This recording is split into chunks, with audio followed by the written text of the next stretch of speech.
moment Cyrano est un moment fin de siècle. Une fin de siècle qui ressemble à d'autres. La fin de siècle juste avant la Révolution, déjà éprouvait cette espèce de fièvre, de lassitude, de sentiment d'arriver au bout d'un cycle jusqu'à une explosion. Nous avons vécu, semble-t-il, une fin de siècle au siècle dernier. La question est en sommes-nous sortis. En tout cas, au XIXe siècle, il y a ce moment particulier, et Cyrano écrit en 1897, et comme une réponse, comme une sorte de cri, et un cri d'enthousiasme, qui va d'ailleurs enthousiasmer depuis, et n'a jamais cessé d'enthousiasmer, tous ceux qui l'ont vu, lu, ou qui en ont appris des vers, puisque les vers de Cyrano s'impriment. C'est un héros qui se caractérise par son panache, dernier mot que prononce Cyrano avant de mourir, et ce panache est une chose qui flotte, une chose qui exprime l'esprit, un certain esprit auquel Edmond Rostand, qui n'a même pas 30 ans lorsqu'il écrit la pièce, fait appel pour conjurer un temps qui est un temps vécu comme une profonde décadence. Alors, qu'est-ce que cette décadence moderne, à laquelle Cyrano va constituer une réponse? Eh bien, c'est un moment particulier, caractérisé d'abord par une mise en cause, un questionnement, un soupçon généralisé sur tout un ensemble de valeurs, de notions qui étaient considérées comme stables, en tout cas comme des socles. On pourrait considérer que, en cette fin de siècle, plusieurs figures, plusieurs penseurs ont contribué à exprimer ce questionnement, cette ruine, cette mise en cause. Le premier, c'est clairement le philosophe allemand Schopenhauer.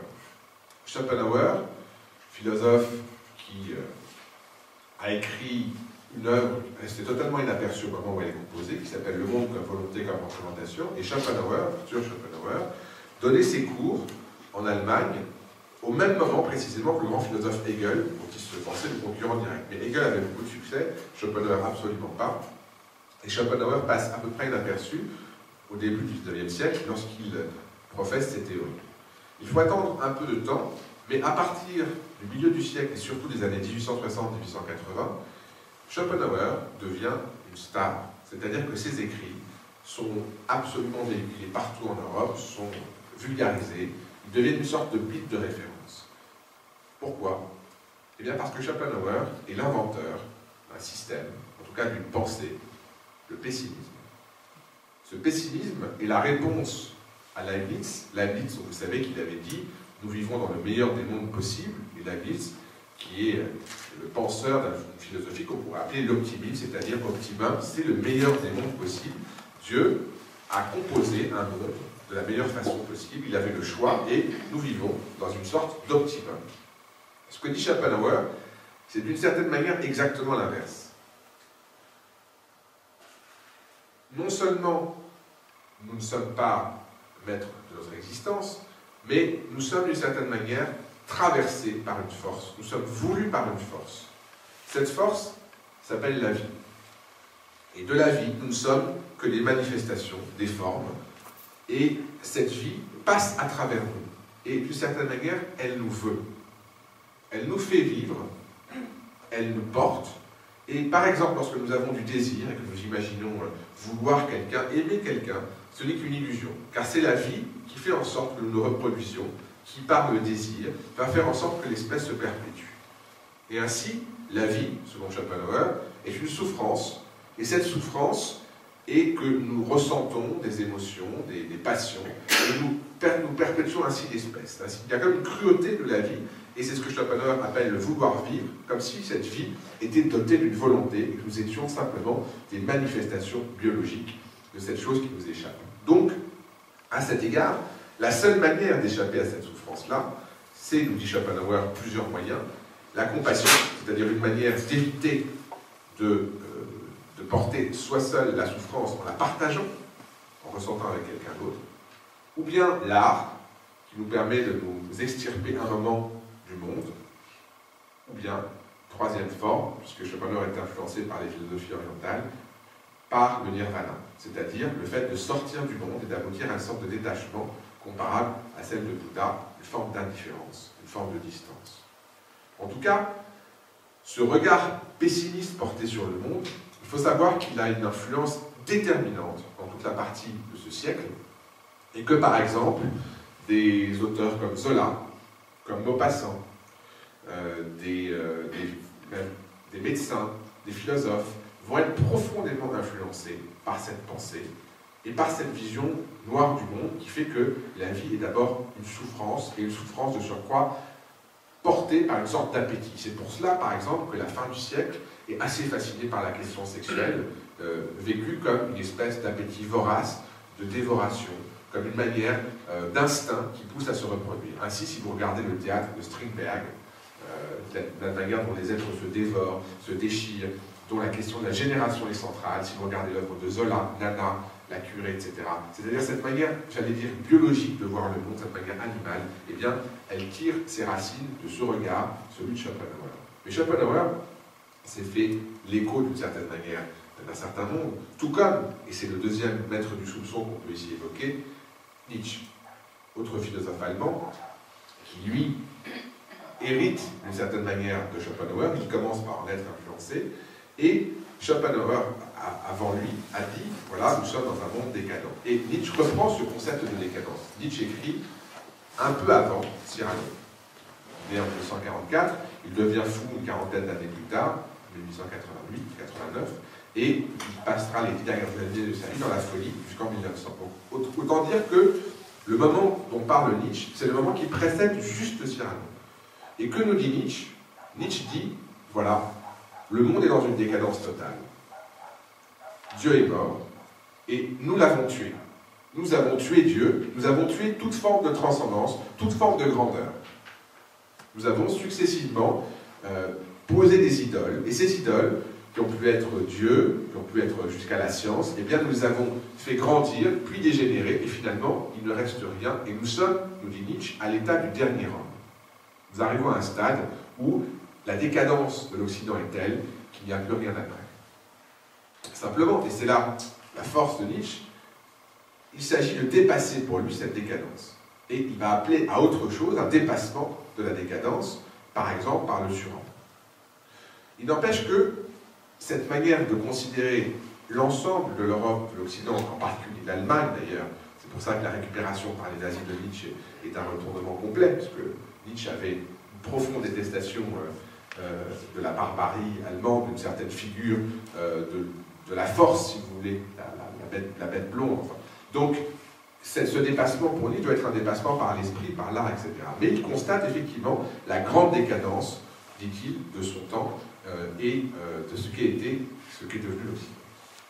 Donc, vouloir vivre dans la souffrance avec Schopenhauer, décadence, constat nihiliste, c'est-à-dire constat qui est que rien n'a plus de valeur, rien n'a plus de sens avec Nietzsche, un nihilisme qu'il faut certes dépasser, mais dont il observe la présence. Et puis, au-delà de cela, sous un troisième volet, au sein même de la conscience et de l'âme humaine, une troisième forme de soupçon se porte, et c'est avec le médecin, neurologue, puis psychanalyste, Sigmund Freud, que cette critique se fait jour. De quoi s'agit-il là? La psychanalyse vous est aujourd'hui bien connue, mais il faut savoir qu'elle constitue un choc extrêmement violent au moment où Freud écrit, c'est-à-dire précisément cette fin du XIXe siècle. Les études sur l'hystérie rédigées avec Breuer datent de ce moment-là, juste au moment de Cyrano. Et à ce moment-là, que dit Freud?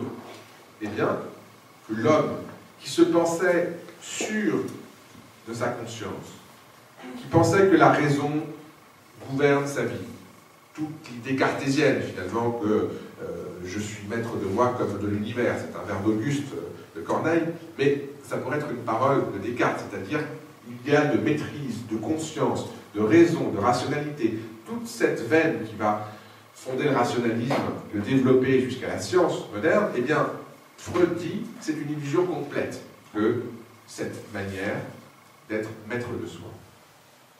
Et Freud a cette phrase, l'homme n'est même pas maître en son propre navire, puisque, comme vous le savez, selon la théorie freudienne, la psyché, l'âme se divise en plusieurs parties, et la partie immergée si vous voulez, la partie qui est en dessous, l'inconscient, et la partie la plus importante, évidemment, et la conscience n'est que la pointe émergée de l'iceberg.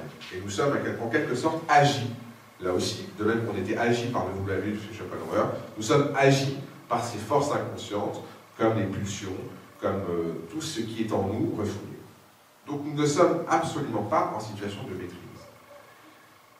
Et enfin, quatrième critique, quatrième soupçon, quatrième vacillement qui s'opère dans ce qui ont pu être les repères jusqu'alors et les socles, la question même du monde et de l'espace-temps. Un scientifique allemand, en Suisse, un certain Einstein, élabore une théorie, et c'est moins d'une dizaine d'années après Cyrano, la théorie que vous connaissez, la théorie de la relativité, qui dit que non, le temps n'a pas de valeur absolue, et même le temps que nous pensions être une forme de repère stable, le temps des horloges, pas le temps de la conscience, dont Saint Augustin parlait déjà en disant le temps de la conscience est subjectif, et il y a un temps de la conscience, et ce temps est totalement variable. Donc, non pas seulement le temps de la conscience est variable, mais le temps même qui est censé être le temps objectif, le temps scientifique, le temps de l'univers est lui-même variable. Donc, vous voyez bien qu'avec ce regard-là, qui se déploie, et ces regards croisés qui d'ailleurs se nourrissent les uns les autres, puisque Nietzsche a été influencé par Schopenhauer, Freud a lu Schopenhauer et Nietzsche, etc., vous voyez bien comment, finalement, ce qui constituait des repères, à savoir la vie, la conscience, le temps, la volonté, la transcendance, Dieu, eh bien, toutes ces références, toutes ces références et socles sont profondément ébranlés, sinon ruinés en partie par ces regards-là. Et donc c'est un moment de grand doute qui s'opère en cette fin du siècle, et certainement que cela alimente un certain état d'esprit, qui d'ailleurs va être caractérisé comme l'esprit fin de siècle. Voilà pour le point de vue que j'appellerais intellectuel, mais s'y ajoute à cela, à cette fin de siècle, à cette grande décadence, une conjoncture historique qui fait que, effectivement, la décadence est vécue non pas comme une interprétation du monde, mais comme une réalité absolue. Pourquoi? Eh bien parce que d'abord, nous sommes en période de grande dépression. Grande dépression, vous savez qu'il y a cette théorie des cycles économiques qui fait que considère qu'à une phase de croissance succède une phase de dépression, une théorie bien connue. La question d'ailleurs, depuis combien de temps sommes-nous en crise et allons-nous un jour retrouver la croissance? C'est une période de 40 ans de crise, assez long. En tout cas, cette théorie des cycles, qui a été observée, fait que cette deuxième partie du XIXe siècle, précisément entre 1873 et 1896, donc cette période-là, 1873, il y a un certain nombre de crises, de faillites, etc., et une reprise économique qui va commencer à la fin du siècle, eh bien c'est une période de dépression économique. Et cette dépression économique est, pour un ensemble de facteurs, assez violente, et c'est une crise un peu nouvelle des crises précédentes, puisqu'elle est liée à une nouvelle forme d'organisation, en l'occurrence, je reviendrai dans un instant, un nouveau monde industriel, qui évidemment va changer complètement les perceptions. En tout cas, cette dépression économique, cette dépression, va de pair, en France en particulier, puisque Cyrano est une œuvre très française, on va le voir, avec une crise profonde de la République. République qui, vous le savez, a mis un siècle à s'installer en France.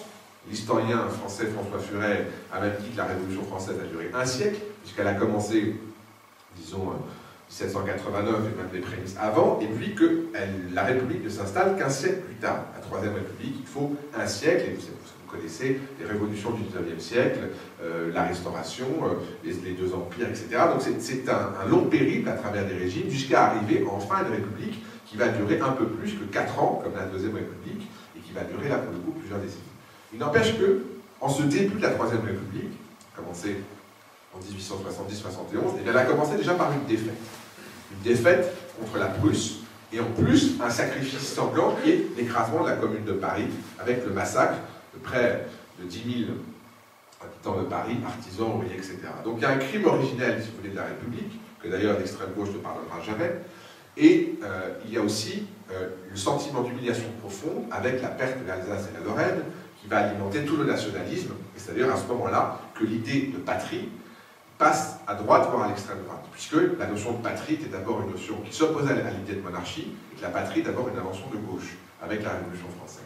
C'est à ce moment-là, dans les années 1870-80, avec la défaite contre la Prusse, que la patrie va passer à droite, puis à l'extrême droite, et que le nationalisme, avec Barrès, Maurras, etc., va se constituer. C'est le moment aussi où l'extrême droite française, telle qu'elle a évolué jusqu'à nos jours, se constitue avec un rejet de l'autre, avec un rejet de l'étranger, du juif, du franc-maçon, moment où l'antisémitisme part en flèche, moment où il y a l'ensemble d'ailleurs d'affaires, la fameuse affaire Dreyfus qui commence un an avant Cyrano de Bergerac, et qui divise la France profondément, et qui la restructure politiquement.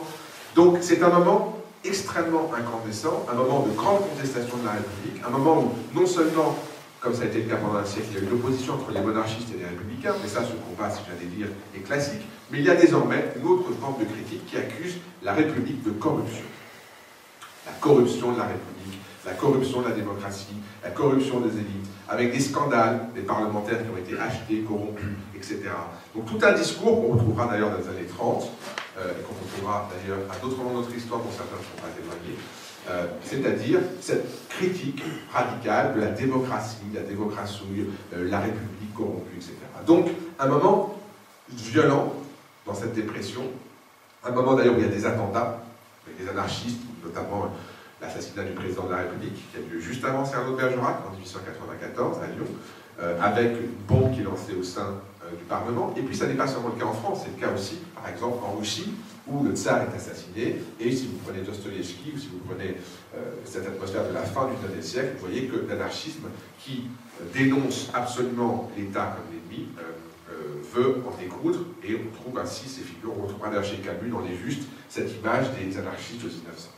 Bref, tout ce moment-là est un moment violent de contestation d'un État républicain qui peine à se mettre en place, d'une structure, d'une société qui est en évolution. Et pourquoi est-elle en évolution? C'est la deuxième dimension de cette fin de siècle. Eh bien, parce que ce sont des années qu'on appelle les années électriques. Que signifie année électrique? C'est le titre d'un ouvrage de l'historien Christophe Prochasson, qui caractérise ainsi cette période, une trentaine d'années, la fin du siècle, parce que, selon lui, et je suis assez d'accord, il y a une sorte de congruence, de concomitance entre la deuxième révolution industrielle. Vous savez que la première révolution industrielle, c'est celle du charbon, qui a eu lieu à la fin du XVIIIe siècle, 1770-1830 à peu près. Donc c'est le moment où on invente une nouvelle forme d'énergie, avec la machine à vapeur, qui va permettre le chemin de fer. Et une nouvelle forme d'énergie permet une révolution complète dans la vitesse, dans la production. Et donc on passe d'une civilisation, si vous voulez, artisanale à une civilisation industrielle. Et évidemment, ça provoque une production de masse. Qui dit production de masse va vouloir dire à terme société de masse. Qui dit société de masse dit perte des repères et individus complètement décentrés, en tout cas déstructurés. C'est déjà ce que disait Baudelaire lorsqu'il évoquait ce nouveau monde industriel quelques années auparavant. Donc deuxième révolution industrielle, et c'est la révolution pour le coup de l'électricité justement, en cette fin de siècle. L'électricité, le téléphone, d'où le pétrole avec voilà, la voiture, l'aviation. Donc c'est un moment assez pivot, le monde change. C'est un monde où vous pouvez encore croiser dans Paris tout à la fois les calèches et en même temps les voitures. Donc deux mondes qui se frottent. La calèche, je rappelle que ce sont des siècles de calèche, et cet outil nouveau, c'est un monde absolument différent. Et vous avez donc des vitesses qui se frottent et qui se croisent, si vous voulez. Pour vous donner une idée d'un changement d'échelle en termes de révolution industrielle, il faut se souvenir que pour aller de Paris à Avignon, au Moyen-Âge, par exemple, au milieu du Moyen-Âge, eh bien, il faut 3 semaines. Et il faut 3 semaines avec les chevaux du pape, qui sont les plus rapides. Aujourd'hui, il faut 3 heures. Voilà ce qu'est une révolution industrielle. C'est-à-dire que vous changez complètement d'échelle. Ce changement d'échelle, évidemment, est un bouleversement radical. Une société traditionnelle, paysanne, qui vivait sur un certain nombre de rythmes, avec des échelles de production, se retrouve ainsi confrontée à un autre temps, à une perte de repères, et donc aussi à un rapport à la masse, et ainsi, je citais Baudelaire, Baudelaire, dans un de ses poèmes en prose, dit « horrible vie, horrible ville ». Je crois que je l'avais évoqué d'ailleurs pour Boccaccio. Ce rapport à un monde plus concentré, urbain, que vous voyez très bien dépeint chez Zola, avec ses foules, avec ce que ça implique aussi, cette fin du 19e siècle, où vous avez les grandes villes qui se concentrent. C'est le Londres, par exemple, de Jack l'Éventreur et de Dr. Jekyll et Mr. Hyde, c'est-à-dire le monde où tous les fantasmes, cette grande ville des fantasmes, cette grande ville avec ses parts obscures, avec ses criminels qui rôdent, où évidemment il faut des Sherlock Holmes pour chasser les Jack l'Éventreur. Donc c'est l'invention aussi de ces figures, si vous voulez, urbaines, de détectives qui vont tenter de dépister le crime. C'est ce moment, si vous voulez, où la grande ville devient un sujet, et la grande ville industrielle, justement, avec ses ouvriers, avec ses foules, ou avec aussi cet anonymat. Donc, si vous voulez, ces années électriques le sont au sens à la fois, j'allais dire, scientifique et économique, et donc avec tout ce que ça implique en termes sociaux, mais également en termes spirituels. C'est-à-dire qu'il y a une espèce de fièvre, et c'est un moment où vous avez tout à la fois un très grand positivisme, c'est-à-dire une foi en la science comme le salut, la science qui va tout résoudre. C'est devenu le nouveau Dieu, c'est d'ailleurs ce que dit Nietzsche. Voilà, la nouvelle idole, c'est la science qui va être la solution à tout. On pense que la science, c'est le moment où les théories d'Auguste Comte se développent, c'est le moment où on croit beaucoup, d'ailleurs, que, effectivement, par une approche scientifique du monde, on pourra tout comprendre. Et en même temps, vous avez des séances de spiritisme, vous avez cette espèce de fascination pour l'au-delà à la fin du siècle, vous avez des tables qu'on fait tourner, vous avez ces maisons hantées. Donc c'est un moment, si vous voulez, où d'un côté la science et de l'autre une forme, j'allais dire, de hantise se font jour de façon symétrique, un peu comme avec cette image de l'électricité qui est à la fois une force et en même temps comme si elle ouvrait sur l'autre. Donc c'est une sorte de brèche là qui s'ouvre. Et si vous avez vu un film qui est extrêmement intéressant sur ce moment-là, qui s'appelle Le Prestige, qui est un film du réalisateur Christopher Nolan, qui a notamment fait les Batman, Inception, etc. Et bien dans ce film, vous voyez l'histoire d'un magicien, ou plutôt de plusieurs magiciens, et un de ces magiciens utilise la science pour faire accéder à la magie. Et vous voyez comment ce moment 1900 est vraiment un moment où on passe d'un monde à un autre, où les choses sont comme ça en frottement, et évidemment ce frottement provoque tous les troubles imaginaires. On le retrouve d'ailleurs aussi en termes esthétiques, puisqu'il y a à la fois un naturalisme qui va tenter de montrer le monde tel qu'il est, donc avec un regard scientifique. Je vous rappelle que Zola et tous les romanciers de ce moment-là, et c'est aussi contre eux évidemment que Rostand écrit, prétendent décrire le réel avec un regard scientifique. Le sous-titre de la série Les Rougon Macabres, la grande série en 20 volumes de Zola, c'est Histoire naturelle d'une famille sous le Second Empire. Histoire naturelle, pourquoi histoire naturelle? Parce que c'est l'idée d'avoir un regard scientifique, biologique, comme Claude Bernard, qui a écrit l'histoire naturelle, l'histoire biologique, donc, de la société. C'est bien l'idée que c'est un regard absolument scientifique qui va permettre désormais à l'écrivain de comprendre le monde. Et au même moment, alors qu'il y a cette plongée dans le monde, que Rostand va évidemment dénoncer, vous avez une sorte d'échappée, d'abstraction, une sorte d'idéalisation par un autre geste artistique qui est le symbolisme, c'est-à-dire partir dans le symbole avec des pièces où justement il y a notamment des fantômes, en tout cas en peinture aussi, avec donc une sorte de déconnexion de la réalité et de sublimation de la réalité. Alors comment faire le lien entre le réel et le sublime? Comment arriver à ne pas sombrer dans un réel qui est un lieu où les repères sont perdus, dissous, où il y a cette espèce de violence du présent, cette modernité. On dit parfois que la modernité commence dans les années 1880, on appelle la modernité. Bon. Donc comment cette modernité violente qui perturbe tout, eh bien, n'est pas le seul contexte d'une part, ou bien comment ne pas échapper au réel uniquement par une forme de sublimation, que ce soit le nirvana, qui est le détachement, ou une forme d'art, et bien comment faire le lien entre le réel et le sublime, comment dépasser le réel par le sublime, c'est certainement, à mon avis, Cyrano de Bergerac qui constitue, pour Rostand, le jeune homme profondément mélancolique, profondément déprimé, une réponse. Alors, voilà pour ce portrait rapide de ce moment de décadence fin de siècle. Je vous avais parlé des différentes théories de l'histoire et de la décadence comme une de ces théories. Ici, on est vraiment dans un moment radical de sentiment de décadence, et clairement, Cyrano de Bergerac constitue à cet égard une réponse. Une réponse et un sursaut comment? Un sursaut qu'on pourrait qualifier à nouveau d'aristocratique. Il serait vraiment intéressant, il serait intéressant de se demander ce que peut constituer un héros démocratique, sinon le peuple. Et on va évoquer cette question avec Laurent Daciot, mais qu'est-ce qu'un héros de l'âge démocratique? C'est un débat que nous avons eu un peu entre nous déjà. Mais en tout cas, la figure à laquelle Edmond Rostand, jeune homme de 29 ans, fait appel, c'est une figure aristocratique. Cyrano de Bergerac. Alors certes, une petite aristocratie, on va voir laquelle, mais clairement, il s'agit d'une réponse qui est d'abord personnelle. Au moment où Rostand écrit, il est en profonde dépression, il est né en 1868, c'est-à-dire qu'il a 20 ans, et comme le dira quelqu'un plus tard, et il ne laissera dire personne que c'est le plus bel âge de la vie, donc il a un peu plus de 20 ans, et il prend de plein fouet cette décadence. Et Cyrano est une manière de cri et de tentative de dépassement. Pourquoi? D'abord parce que Cyrano est clairement un héros chevaleresque. C'est un héros chevaleresque au sens où il incarne un certain nombre de perfections qui peuvent être caractérisées comme le chevalier. Et le chevalier, ce pro-chevalier d'ailleurs, n'est pas un hasard qu'on trouve sous la plume de Rostand et dans la bouche de Cyrano à un moment, la figure de Don Quichotte. Don Quichotte, c'est d'ailleurs la réponse que fait Cyrano à De Guiche, vous l'avez vu, il cite Don Quichotte par cœur. Et De Guiche lui dit prenez garde de ne pas attaquer des moulins, vous pouvez vous retrouver dans la boue. Et Cyrano lui répond ou dans les étoiles, avec son brio. Qui est Don Quichotte? Don Quichotte est un chevalier égaré qui est en contradiction avec son temps.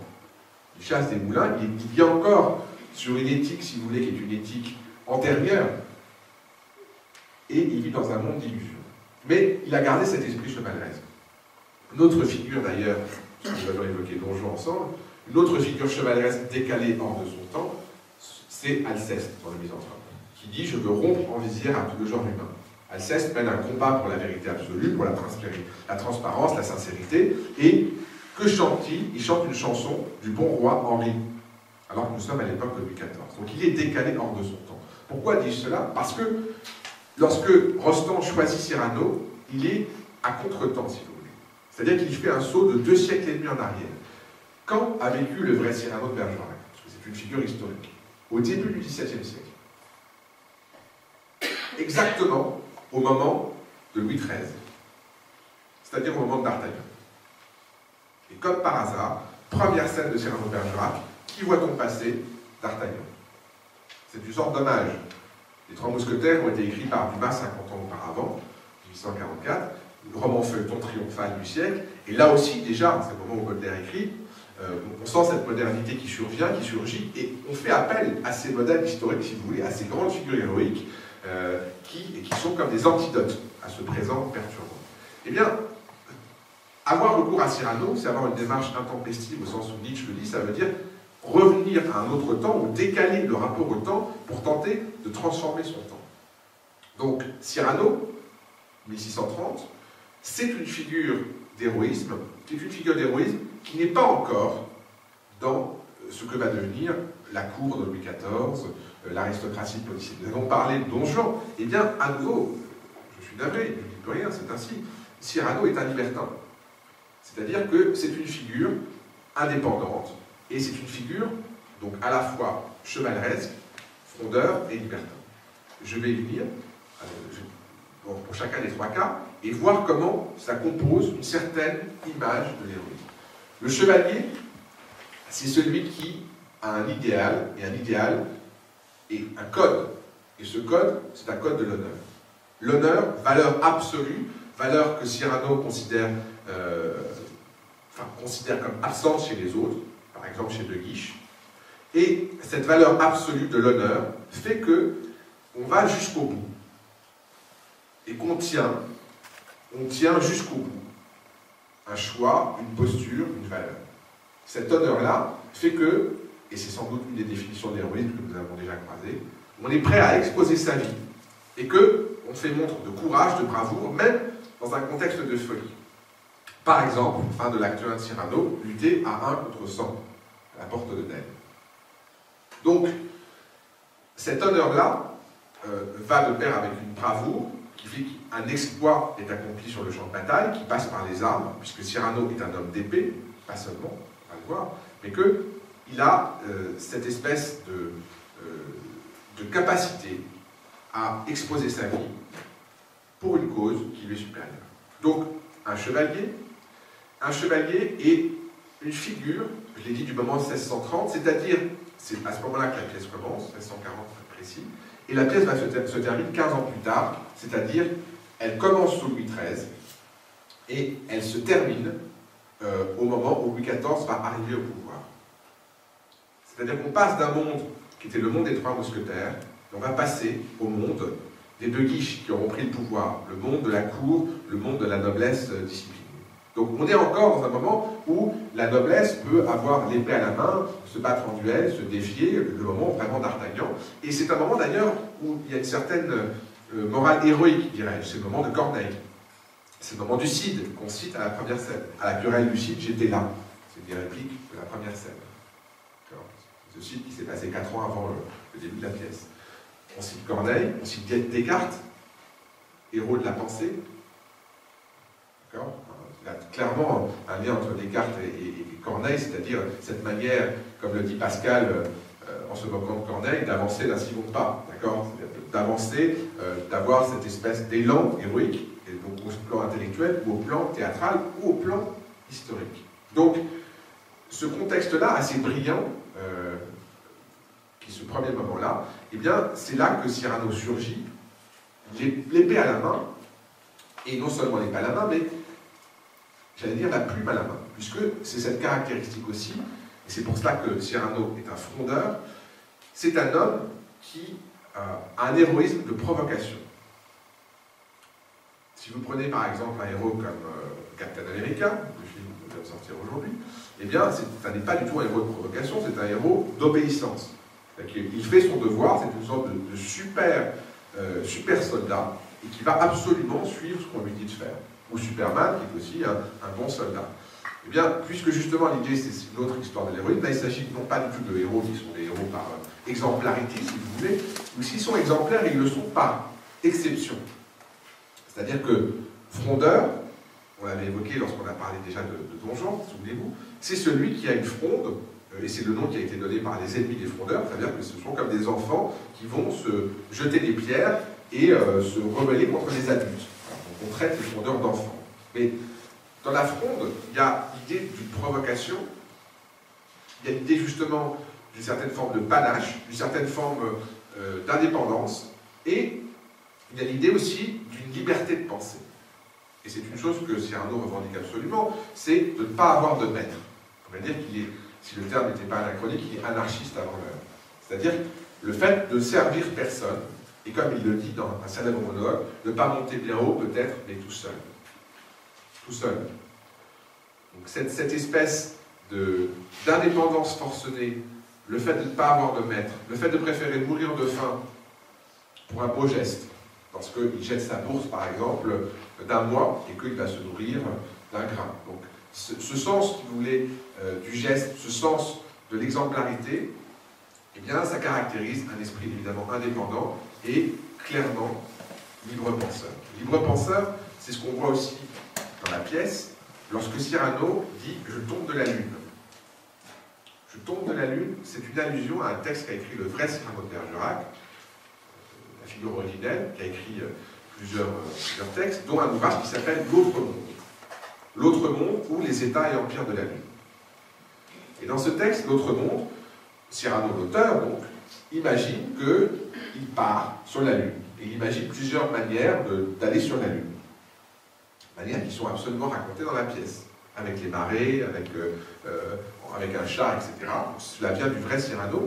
Et dans cet autre monde, ce qui n'est pas dans la pièce pour le coup, ce Cyrano tombe sur des créatures.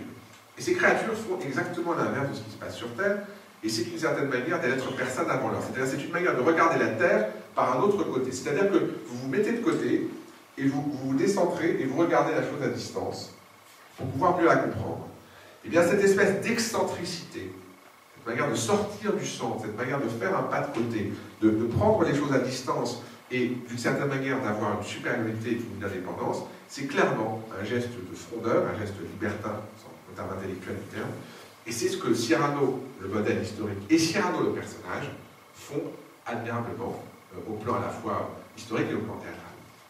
Donc, voilà pourquoi ce héros est chevaleresque à de nombreux égards, et évidemment, et c'est une deuxième dimension fondamentale, c'est un héros sublime.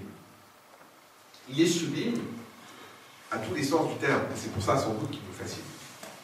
Il est sublime d'abord parce qu'il est complet.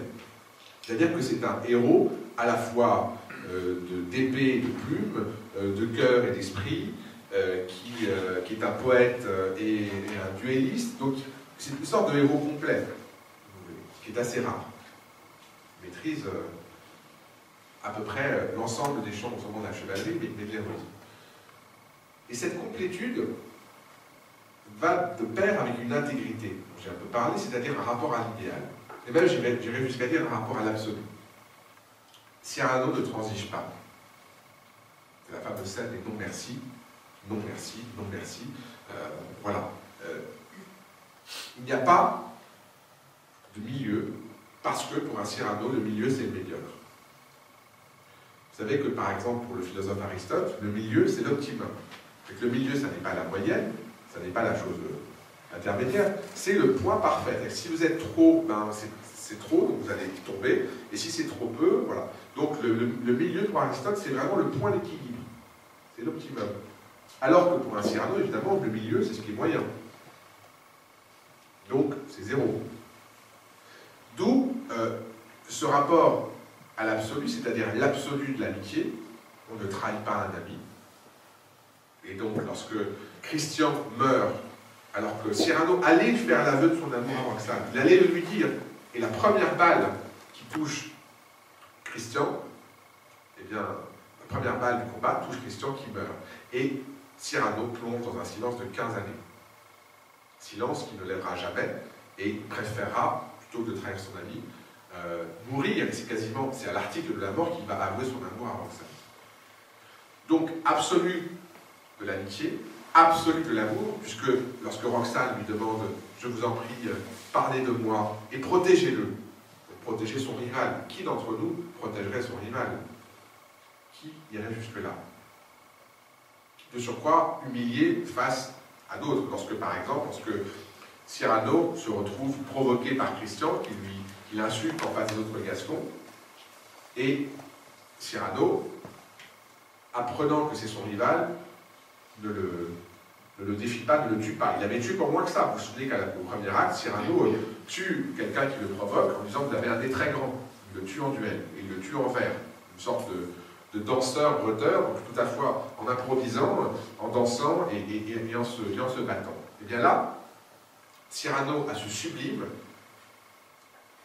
de la générosité. Et la générosité, c'est le don absolu, c'est le don y compris jusqu'au sacrifice. Et le sacrifice de son bonheur, il y a des mots qui sont parmi les plus touchants de la pièce, lorsque par exemple Roxane, qui vient de dire à Cyrano « Protégez mon rival, je vous en prie », s'en va, elle lui dit « Mais vous avez battu 100 hommes ?» Elle s'en va et Cyrano dit « Oh, j'ai fait mieux depuis ». Ce que j'ai fait mieux depuis, c'est le fait d'avoir accepté de protéger son rival. Et ce mot est sublime, comme tant d'autres dans la pièce, c'est-à-dire que le fait d'arriver à avoir la maîtrise de soi, et jusqu'au point qu'un amour violent soit réprimé au nom d'un certain idéal, eh bien, c'est ce geste-là qui est sublime, qui va évidemment jusqu'au sacrifice. Sublime de la bravoure, sublime dans l'amour et dans l'amitié, d'une certaine manière, romantisme absolu de ce personnage qui a une passion et qui, comme il le dit, j'ai décidé d'être admirable en tout. C'est si vous avez reçu notre newsletter, c'est la citation que nous avons choisie. J'ai décidé d'être admirable en tout, admirable en tout point, jusque dans l'extrême. Alors ce héros, vous me direz, mais il a tout pour lui. Oui, il a tout, et en même temps, c'est pour ça évidemment qu'il nous est aussi cher, c'est un héros tragique. Chevaleresque, sublime, mais tragique. Pourquoi tragique? Eh bien, d'abord parce que c'est un héros profondément divisé. C'est un héros, d'abord, qui a une faille essentielle. Qu'est-ce que le nez de Cyrano? J'ai fait exprès de ne pas en parler jusqu'ici. Le nez de Cyrano, c'est cette espèce de plus qui exprime un moins absolu. C'est l'espèce de dépassement qui, selon lui, le défigure il est le seul à penser être laid. On lui dit juste qu'il a un nez très grand. Rien ne dit que Cyrano est laid. Rien. On dit juste qu'il a un nez grand. Est-ce que parce qu'on a un nez grand, on est absolument laid? Cyrano l'interprète comme une laideur absolue. Et donc, c'est d'une certaine manière comme pour Richard III, qui est encore plus difforme pour le coup. Là, Richard III au début dit « je suis difforme, etc. et donc je vais me venger du monde ». Eh bien, cette espèce de manque est un manque essentiel, un manque ontologique, j'allais dire, un manque radical. Ce petit plus, c'est un grand moins. Et ce grand moins fait qu'il y a une faille absolue au sein de Cyrano, qui fait qu'il ne peut pas aimer, en tout cas, il ne peut pas s'autoriser à aimer, pour être plus précis, et il ne peut pas accepter d'être aimé. D'où la possibilité de l'aveu. Sauf dans deux contextes, lorsque sous le balcon de Roxane, par la voix, il supplée à Christian qui ne peut pas parler, il n'arrive pas, et donc la voix sort, et à l'article de la mort, avec une des répliques les plus belles de la pièce, comme vous la lisez cette lettre. Parce que Roxane demande à Cyrano, lisez-moi la lettre de Christian, et il la lit. Et Cyrano lit la lettre alors qu'il fait nuit, donc il ne peut pas la lire. Et donc c'est à ce moment-là que Roxane, vous vous en souvenez, comprend que Cyrano est l'auteur de toutes les lettres, et que c'est cet amour-là qu'elle a prêté à Christian. Donc, il y a ce manque essentiel de ce personnage, cette espèce de faille absolue, et cette faille absolue va de pair avec une profonde ambivalence, une profonde division. Il y a comme un pacte faustien, d'une certaine manière, entre Cyrano et Christian. Cyrano, je serai l'âme et tu seras le corps. Donc il y a cette espèce de division, c'est deux hommes pour un amant, et évidemment le dindon de la farce, c'est Cyrano, celui qui monte prendre un baiser à Roxane, c'est Christian, ça n'est pas Cyrano. Donc Cyrano, d'une certaine manière, a la part de l'ombre, il a l'esprit sur le corps, et il est capable de la plus grande des bravoures, on l'a dit, sur le champ de bataille. Il va aller 2 fois par jour porter des lettres à travers les lignes ennemies, et en même temps, d'une pudeur totale, d'une timidité totale face à la femme qu'il aime. Paradoxe. Beauté intérieure, sublime intérieure, et sentiment d'une laideur extérieure, etc. Donc cette division-là est un trait, on l'a dit, on l'avait dit pour Lorenza Chose, souvenez-vous la dernière fois, profondément romantique, la division de l'être, le fait de ne pas pouvoir être réconcilié, le fait d'être ainsi complètement écartelé entre deux dimensions, et en particulier le sublime et le grotesque.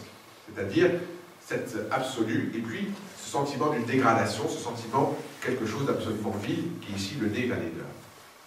Donc, cette division et cette ambivalence-là, cette complexité, fait qu'il n'y a pas de stabilité, il n'y a pas de bonheur possible pour Cyrano, et j'irai même plus loin, il n'y a pas de succès possible pour Cyrano. Cyrano enchaîne les échecs. Il y a certes un certain nombre de succès, notamment militaires, mais lorsqu'il mène à bout un plan, par exemple, ou lorsqu'il a une intention, elle est contrecarrée. Ainsi, il a couvert le mariage de Roxane et de Christian, justement en se déguisant en étranger tombé de la lune, en retenant De Guiche à la porte, alors que le prêtre marie les deux amants. Et lorsqu'il se découvre, et que les deux amants sortent, De Guiche aussitôt envoie Christian au combat, et donc les deux amants n'auront eu que le temps du mariage, le temps simplement de l'union. Je l'ai dit, lorsque Cyrano est sur le point de faire son aveu par 2 fois, lorsqu'il veut le faire chez Ragueneau, lorsqu'il dit à Roxane, il pense que le rendez-vous a été donné par Roxane parce qu'elle l'aime, eh bien, il se retrouve face à un rival qu'il doit protéger. Lorsque, sur le champ de bataille à Arras, Christian lui dit « c'est toi qu'elle aime, vas-y », alors qu'il dit « le bonheur est là peut-être, le bonheur est sur le point d'être saisi », et c'est là que Christian est fauché et que Cyrano entre dans son silence, etc.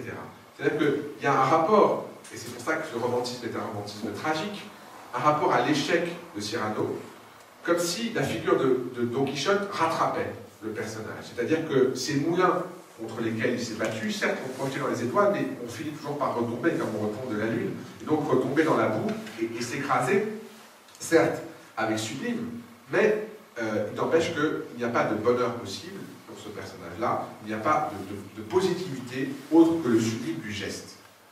Et j'aimerais à cet égard vous lire la fin de la pièce.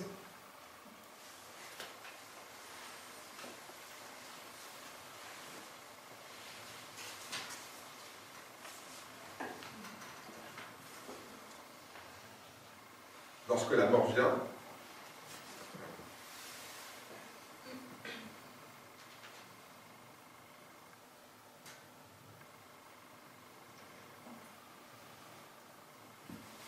mais aussi que diable allait-il faire? Et que diable allait-il faire en cette galère? Philosophe, physicien, rimeur, bretteur, musicien et voyageur aérien, grand riposteur du tac au tac, amant aussi, pas pour son bien, Sigi Hercule Savinien de Cyrano de Bergerac, qui fut tout et qui ne fut rien. Mais je m'en vais, pardon. Je ne peux faire attendre. Vous voyez, le rayon de lune vient me prendre. Je ne veux pas que vous pleuriez moins ce charmant, ce beau Christian, mais je veux seulement que lorsque le grand froid aura pris mes vertèbres, vous donniez un sens double à ces voiles funèbres, et que son deuil sur vous devienne un peu mon deuil. Ne me soutenez pas, personne, rien que l'arbre. Elle vient. Je me sens déjà botté de marbre, ganté de plomb. Mais puisqu'elle est en chemin, je l'attendrai debout, et l'épée à la main. Je crois qu'elle me regarde, qu'elle ose regarder mon nez, cette camarde. Que dites-vous, c'est inutile? Je le sais, mais on ne se bat pas dans l'espoir du succès. Non, non, c'est bien plus beau lorsque c'est inutile.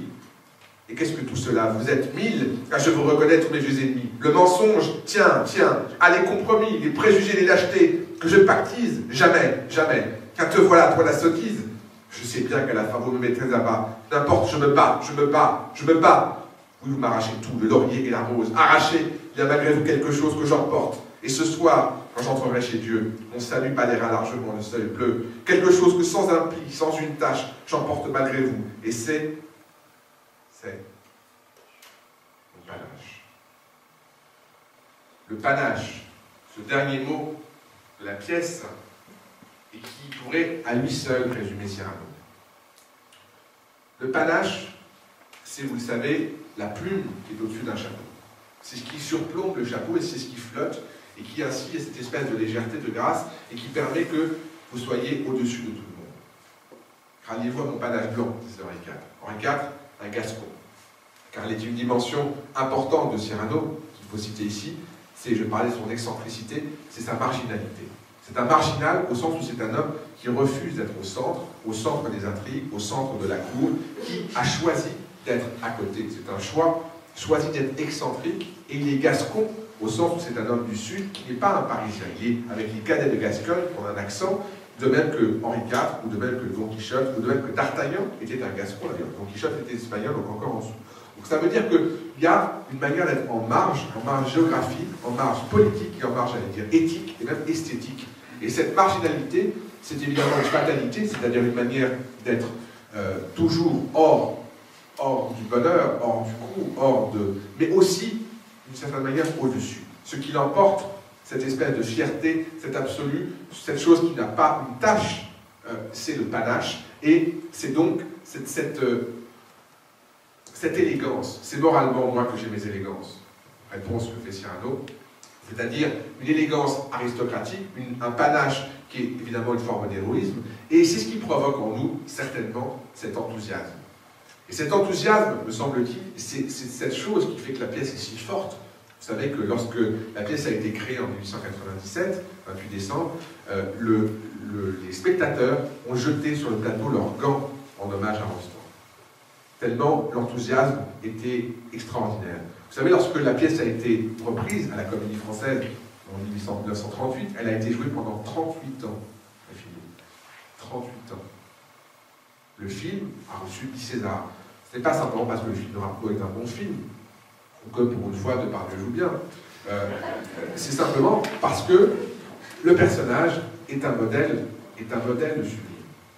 Est un modèle de sublime, c'est-à-dire que, j'exagère pour Depardieu, c'est-à-dire que ce personnage-là cristallise un enthousiasme. Et cet enthousiasme, vous savez que l'enthousiasme, c'est le fait d'être possédé par le Dieu. Littéralement, en théos, d'accord? C'est ce qui, le Dieu est en nous, c'est ça l'enthousiasme. Donc, traversé par un feu sacré, par un sentiment de sublime. Et c'est pour ça que cette époque de décadence radicale, et sans doute que nous-mêmes, certaines époques qui se sont senties décadentes, ont convoqué Cyrano aussi, parce qu'il a cette capacité à provoquer en nous cette espèce d'élan, cette espèce de... Et pourquoi est-ce cela? Eh bien, parce que c'est un homme de parole. C'est un homme de parole, dans tous les sens du terme. Pas un homme de parole avec parole de S à la fin, comme chez Don Juan, qui lui utilise la parole comme il le veut, la manipule et ne croit à rien. J'avais dit que Don Juan est un homme sans obligation, un homme qui peut manipuler le verbe et faire tout ce qu'il veut avec. Là, la parole de Cyrano, et évidemment la virtuosité absolue du vers, du dire, de l'esprit, D'accord? C'est un homme qui a la plume, qui est capable de, par ses lettres, de bouleverser. Donc, toutes les formes de parole, qui est capable d'inventer un poème tout en se battant. Donc, c'est évidemment un homme de parole en ce sens-là, mais c'est un homme qui tient absolument la parole. C'est-à-dire qui est dans l'honneur et qui est dans cette espèce de vertige et de virtuosité du verbe. Et évidemment, c'est par l'art de Rostand que nous ressentons cela. Donc la pièce est un monument de virtuosité, c'est comme une sorte d'opéra d'enthousiasme, si vous voulez. Il y a les grands airs, il y a les duos d'amour, il y a les moments de solo de Cyrano, donc c'est aussi un chant absolu. Et cette manière d'enthousiasme, eh bien, il me semble que nous en sommes toujours, d'une certaine manière, les auditeurs, et je pense que ce panache-là, à une époque encore comme la nôtre, et peut-être est-ce la raison pour laquelle le Cyrano de Denis Podalides a lui aussi eu beaucoup d'écho, au-delà de la qualité de la pièce, c'est que je pense que nous avons besoin d'un tel panache et d'un panache de la langue, et sans doute qu'au théâtre, par de telles figures, de tels héros, un sursaut est possible, et que nous retrouverons là nous aussi, loin de toutes les dérélictions, une forme d'élégance et une forme de déplacement. Merci.